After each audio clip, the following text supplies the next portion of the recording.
So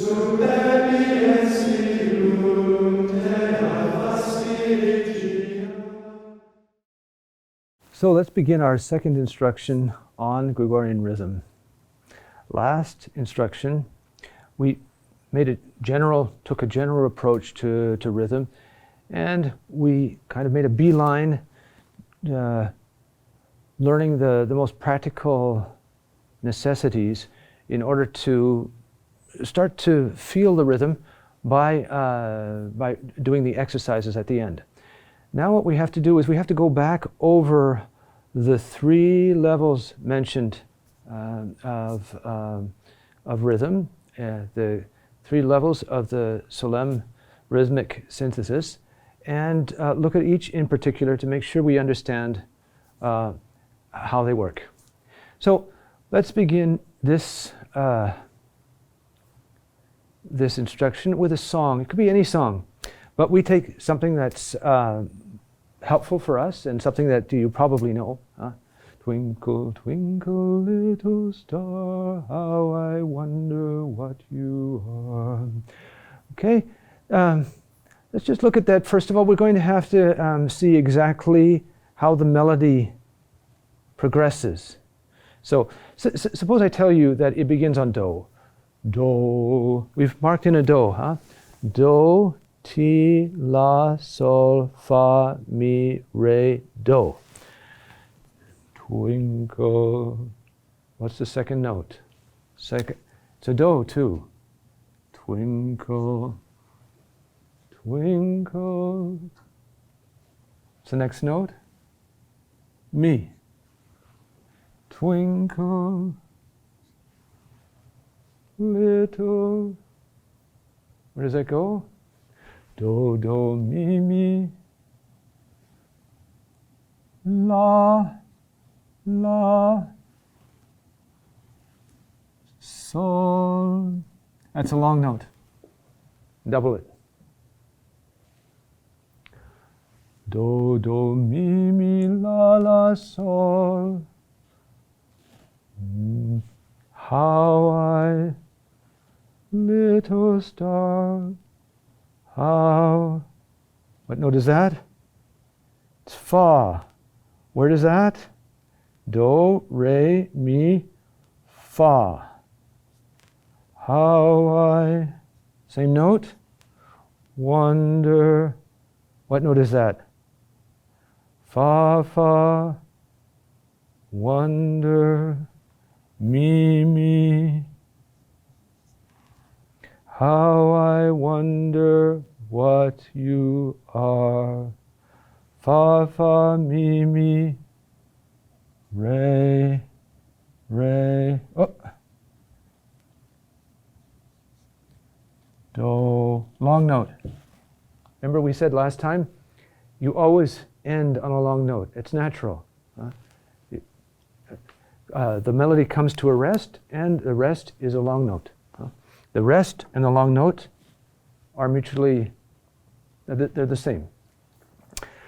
So, having done that, do, do, mi, mi, la, la, sol, fa, fa, mi, mi, re, re, do. Let's take another color, and let's just outline the general shape of the melody. It begins low, and it comes to a summit here. So let's just do something like this. There. And then do, do, mi, mi, la, la, sol, fa, fa, mi, mi, re, re, do. A general expiration, a general remitting right to the last note where it expires.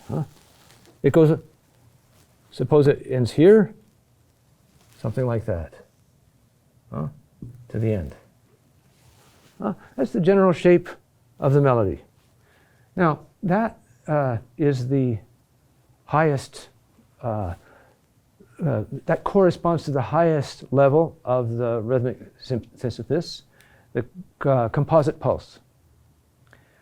We'll look at that 2 instructions from now. The next level is the composite pulse. And here we just take the bouncing ball and see how the bouncing ball corresponds to this melody. Twinkle, twinkle, little star, how I wonder what you are. Huh? The modern rhythmic theorist might propose a strong beat, weak beat alternation. Bum, bum, bum, bum, bum, bum, bum. It's a little bit heavy. Huh? This is much more smooth, supple, and intellectually satisfying, finally. 1, 2, 1, 2, 1, 2, 1, 2, 1, 2, 1, 2, 1, 2. It's more lilting, if you like. Huh? That corresponds, so this second level corresponds to the analysis on the level of the composite pulse.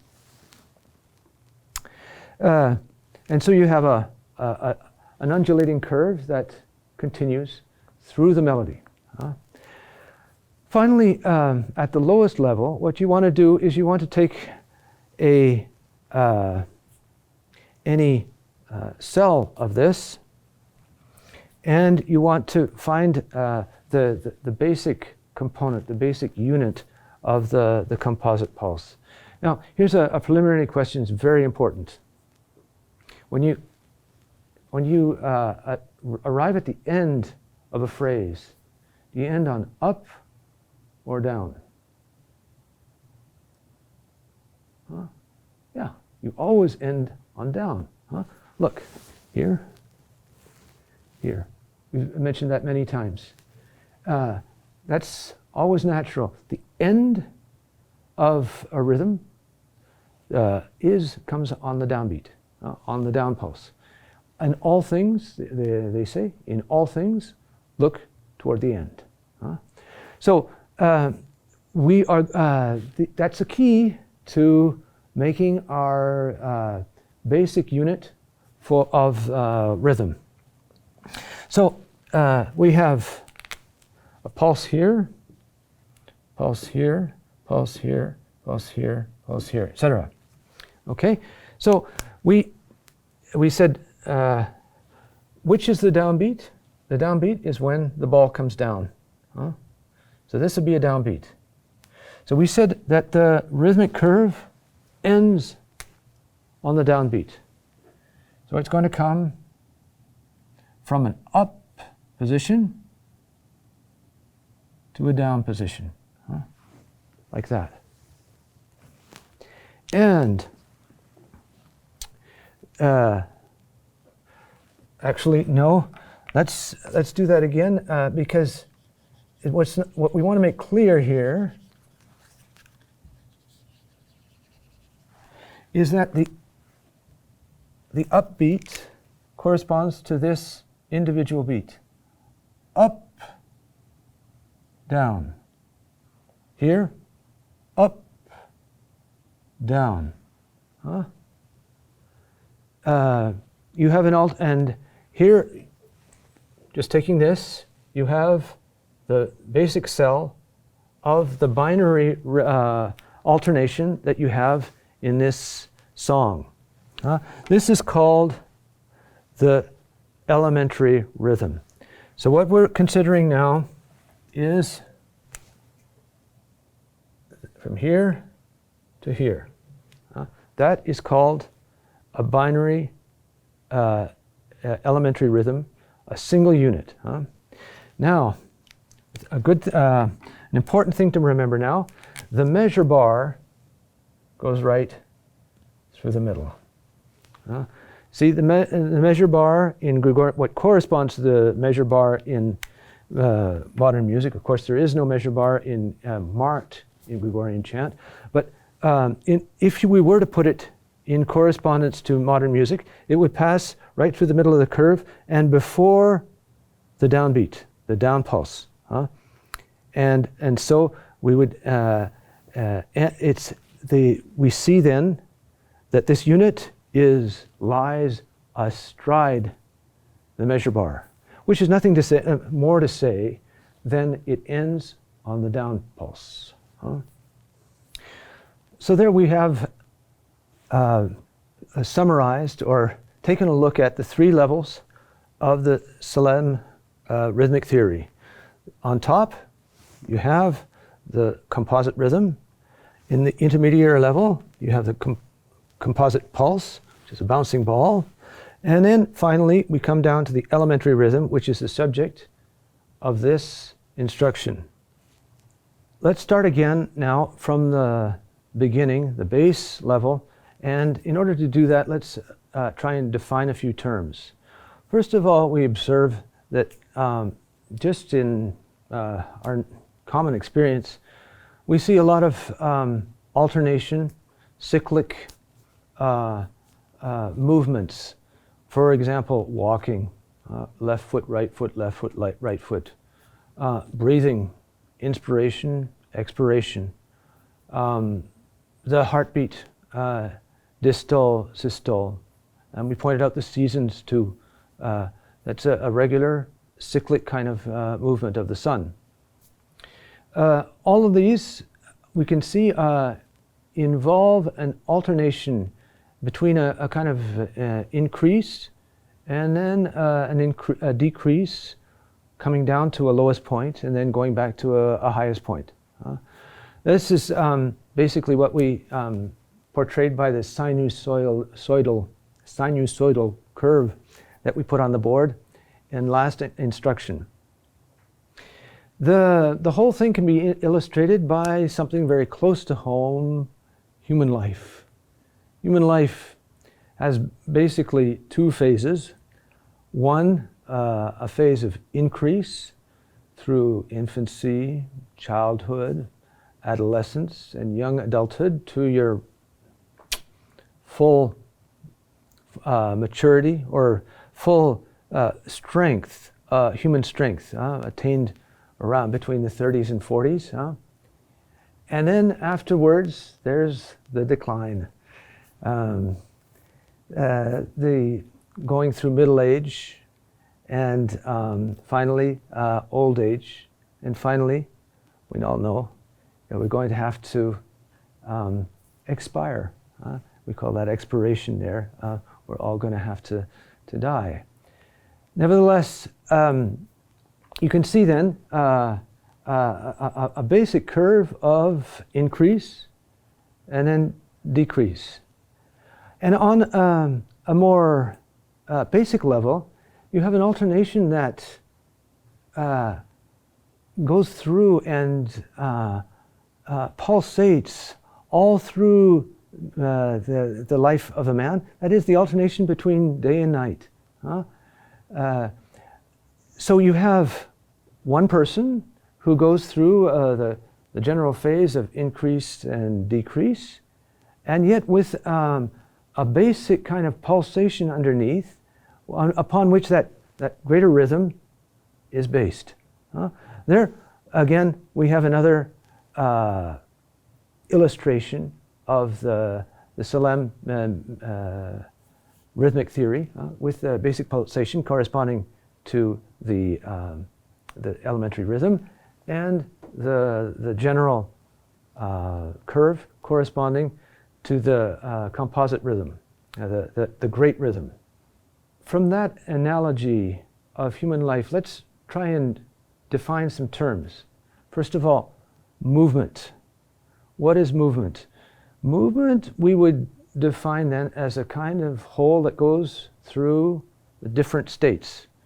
Or if you like, it's one subject going through a development of increase through decrease. That's the movement as a whole. Time is the measure of movement. How old are you? 10 years of age. A year is a measure of movement. So is a day. How long does human life last? It lasts 70 years. It lasts 85 years. That's the measure of movement, time.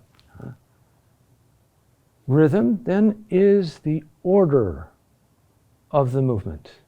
And the order is established by seeing a kind of alternation in the movement and picking it up. And the alternation is based on a relation between a lift and a fall. So for example, the day and the night, you have an increase to midday and then a decrease through twilight down into the night, and midnight it comes the deep of the night. Now let's take a look at how these terms apply to Gregorian chant. We go to the manual now. Open your book to page 100, and toward the bottom of the page you see a chant on the page there described for you. You can see from the very bar that the chant is divided into two. There's two parts, one incise and another incise, two incises. The melody, like the melody we had on the board, goes from a certain low note to a higher note, and then gradually falls back down to that same note. So there's a general curve. Not only that, so there's we can see the general movement. Movement then is the whole antiphon that we see here. The whole goes from the beginning, Aviro inico liberame Domine. That's the movement, the whole thing. So one movement, two phases. The time measures the interval, how long it takes, and it also measures the individual pulses. You have the primary pulse is one beat, one pulse. There, Aviro iniquo, two pulses on that one. That's called the primary pulse, the basic pulsation of each note. Then composite pulse, so that corresponds, the simple pulse corresponds to the single note here. Composite pulse can be either binary, represented here, or ternary. Three notes together. Rhythm is the ordering of the two. That is, the relation perceived by the intelligence between the lift and the fall in the music. You need an intelligence to see that, because only the intelligence can pick that up. An animal can't pick up, for example, the order in movements in a ballet. You never see a dog clapping at the end of a dance performance because he appreciates what he saw. No, that's simply beyond what they're capable of. The rhythm truly is an intellectual, a mental perception, but through the ears. It's got to be in the chant itself. It's picked up by the ears, but the mind is the one that really appreciates that. So it's a mental perception then of a relation of order to fall. Then in the human life, there's an ordering of increase and decrease. In the melody too, there's an increase and decrease, an ordering which the intelligence perceives. That is the general rhythm of the piece. Okay, we're starting with the lowest level, the elementary rhythm. Here on page 102, we have that alternation that we talked about before, day and night, represented as if you like, musically. So day and night, day and night. Why would they have put the lower note as night? Can you think? Yes, because the intensity of life, it comes to a head and to a summit during the day, and then falls off during the night where we rest. That's a natural portrayal of the alternation of human life, and in music of a pulsation that goes from up to down, from lift to fall. Here, down in the second diagram, we have isolated one unit of that lift to fall. See, we begin on the summit and we end on the fall. You remember why we end on the fall? Because everything comes to a rest on the fall. Things end on the fall. So this is the basic unit, starting on the lift and going down to the fall. And we can represent that by up, down. That can be illustrated by an analogy. Suppose you were to imagine a young mother with her baby on her lap. She takes the baby on her lap and she plays with it. She first thrusts with her knees, and whoop, the baby goes up, and perhaps he's a little bit nervous, and then she lets go and he comes down, and the baby's happy with the game. He smiles, and she continues up, down, up, down. Well, this kind of illustrates another illustration of what we're talking about, the basic rhythm. The up movement is a kind of impulsion and leaves you at a kind of a summit, and you let go and it comes down and it reaches the ground, which stops the movement on the ground. This tells us two things about the elementary rhythm. First of all, the down phase is in no way marked by a strong intensity. It's not the strong beat. On the contrary, if the mother plays with her child, she lets him down gently, whereas it's the upbeat that with which she makes a more vigorous movement, thrusts up, and then down. She lets down gently. Otherwise, it hurts the little one. That's the first point. Second point is that the relation between the phases is much better said to be between lift to fall and not fall to lift. It's up, down, lift, fall. Elan, repose. Arsis, thesis. So again, lift to fall, and that gives you your elementary rhythm unit.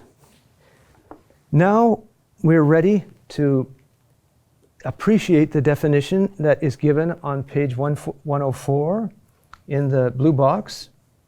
The elementary rhythm is the relation established by the intelligence between two sounds, one on the elan, the rise, the other on the rest, or fall, combining into one rhythmic movement.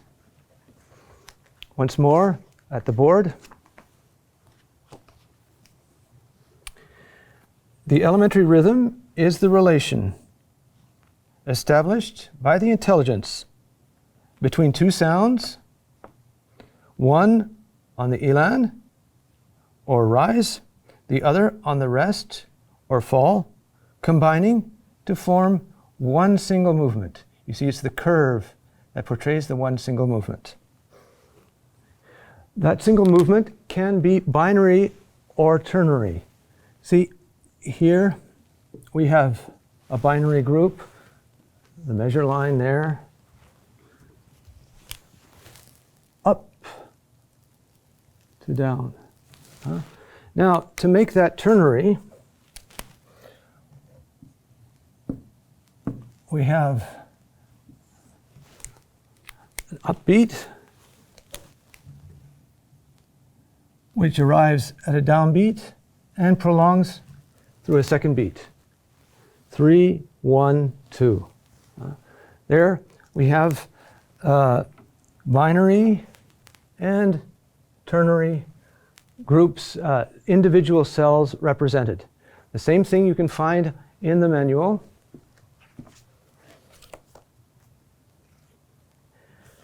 Here we have the same thing as you see, a binary elementary rhythm and a ternary or unequal elementary rhythm, where the lift is 1 beat and the fall is 2 beats. The elementary rhythm is very important for the rhythmic synthesis. It gives the suppleness to the chant. Concretely, you have to pay attention that every ictus is not hit, marked, but should fall gently, like the example of the mother and child game. Now, there we have our development on the elementary rhythm.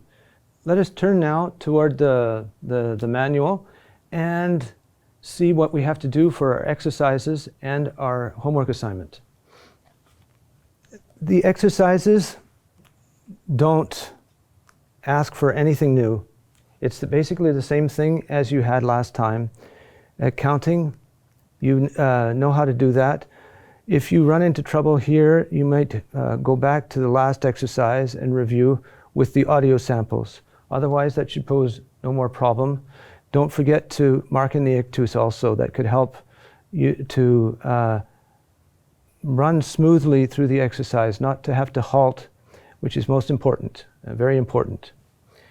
The written assignment asks you to do the same thing. There's nothing new there either. One thing, there are a few things you should not forget. First of all, when you have a neum that is dotted on both notes or dotted on one note, make sure you specify that. So for example, if you have a clevis that's dotted on both notes, then you have to say a clevis dotted on both notes. If the clevis is dotted on the first note, then you say a clevis dotted on the first note. Don't forget to mark or mention the the horizontal and vertical epizemas. So you want to say, so for example, a climacus with a horizontal epizema on the second note, where it is. A last little point, when it's a developed neum, that is, so for example, you have a climacus of 4 notes, make sure you mention that it is a developed neum. So a climacus is, by definition, a 3-note neum. When you have 4 notes going down, then you say a developed or a 4-note developed climacus. For the excursus, we have a biography of Dom Makarov, who is the innovator and the discoverer, if you like, the one who elaborated this rhythmic theory. His life is the life of a monk who was given a task and he did it thoroughly, so that it didn't have to be done over again. That's one of his concerns, that it be done with a concern to doing the whole thing. Here we've finished our 6th instruction then on elementary rhythm. We've looked at the basic level, the fundamental level, in many ways fundamental to the rhythmic construction. The construction goes up. So the next level is the next one up, the composite pulse. The composite pulse is the level of counting. We have already been doing counting exercises, so that should not pose any problems.